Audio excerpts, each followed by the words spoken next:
No, just say, my name is, and we'll go with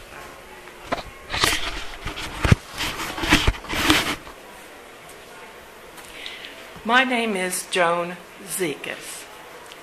The date is February 18th, 2009. I would like to read you my story titled An Immigrant Life, Snapshots. Come, Tafili, look it. Tafili pushed herself away from the kitchen table. She wondered what was bothering her sister-in-law. She hiked up her cotton stockings, put on her eyeglasses, and shuffled to the window. What's the matter, Roger? Poor chickie chick, no head, run crazy, all over yard, said Grammy Rose. The Strishes next door were great neighbors in every way except one. When they axed one of their chickens, they just let it run headless in their yard until it stopped and fell over. But not Grammy Rose. When she killed a chicken out on the back stump, she held on to it between her knees, almost reverently, until it stopped shaking. It was a fine point, a little finesse in the hard life of a Lithuanian immigrant in northeast Pennsylvania. Tafili, the compassionate sister-in-law, just shook her head and sat down. Grammy Rose lifted the silver-colored kettle from the coal stove and warmed their tea. Her hands shook, and a few drops of water spilled on the oilcloth. Tafili pretended not to notice and quietly nudged them under her saucer. Grammy Rose put her hand to the side of her face and pondered. What you think, Tafili? Pranas, he gonna stay in America this time? He like this cold country? Tafili's hand curled hard around her cup. Manovidas, my husband. He better, or I don't know what I gonna do. Oi, said Grammy Rose. Manobrolis, my brother. So strong in head, even in old country, he make our Motina worry. Yes, no, this way, that way. Yeah, all he say, go to America, go to America. Things good in America. So we go to America, said Tafili. Then he say, go back to Lithuania. Things no good in America. Go back to Lithuania. But we have 2 babies then. Not so easy to go back to old country. I tell him like that. Too hard to go back. Then my Pranas, his eyes so sad. So we go back to Lithuania. Grammy Rose put her hand over Tafili's and sighed. She just didn't understand her brother. But he was a sweet man with a kind heart, at least most of the time. You know, Roger, we still be in Ellis Island if... Her voice trailed away. Her shoulders shook. Tafili, don't make cry. It's all right now. Grammy Rose knew this part of the story well. Her brother Pranas, Frank, along with Tafili and their 2 babies, were denied readmission to America because they had no birth papers for the 2 little ones who had been born in the U.S. It took the effort of Anna, Grammy Rose's mother-in-law, to authenticate matters. I thank God every day for Anna, said Tafili. You tell your Jonas his mother is good woman, is saint. So far to Ellis Island she go, old, sick, English no good. She tell big shot man at desk how she be baby lady, midwife, how she pull my babies into America.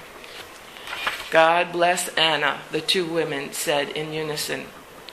Roger, you are good woman too, like Anna.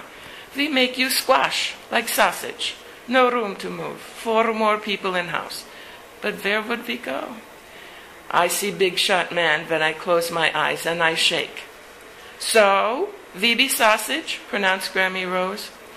Compassion ruled the hard times, and kindliness was its fine point. There were now 10 people, 4 adults and 6 children in the small house.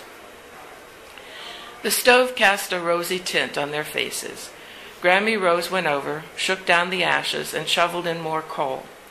The stove hissed and crackled and roared, causing eerie screeches. Grammy Rose quickly crossed herself. She and Tafili held hands and said a prayer. The women believed that those sounds from the stove were really the cries of the suffering souls in purgatory. The prayers of the living would give them release.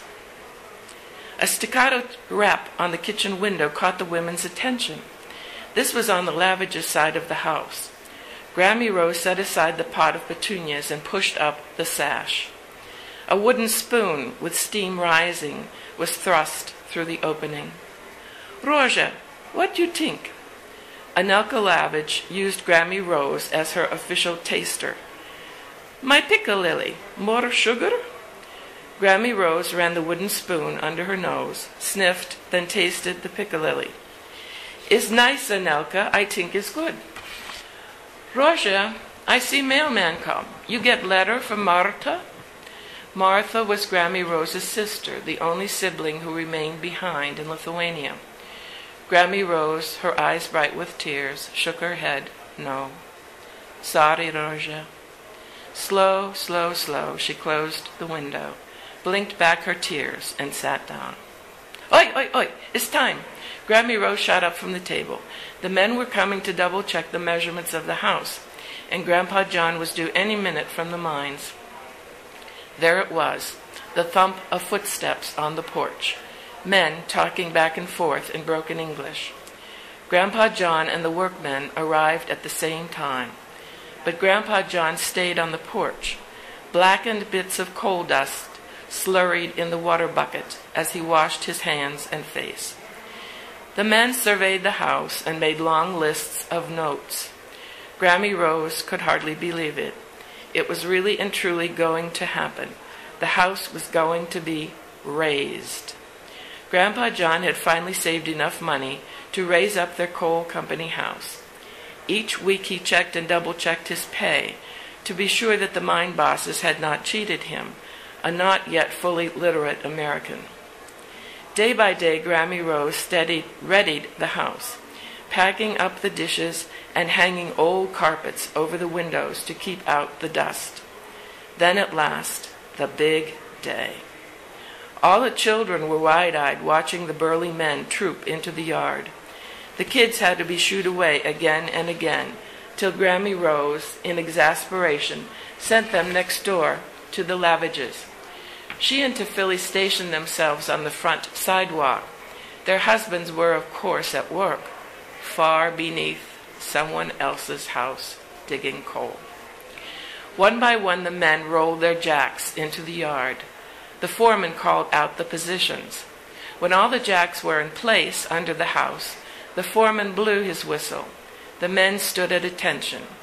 Another whistle blast, and, in unison, each man cranked up his jack just one notch. Again and again the whistle, again and again the crank of the jacks. And, one notch at a time, the house rose.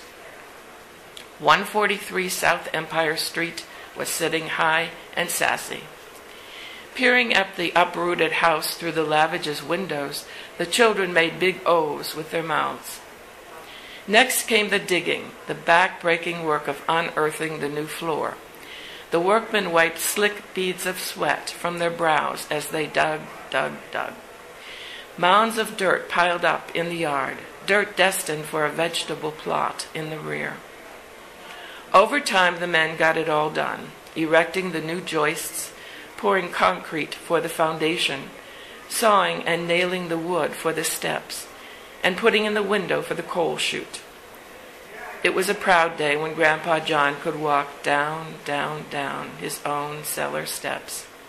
Many of his coal miner buddies could only manage shallow cellars, but he could stand fully erect.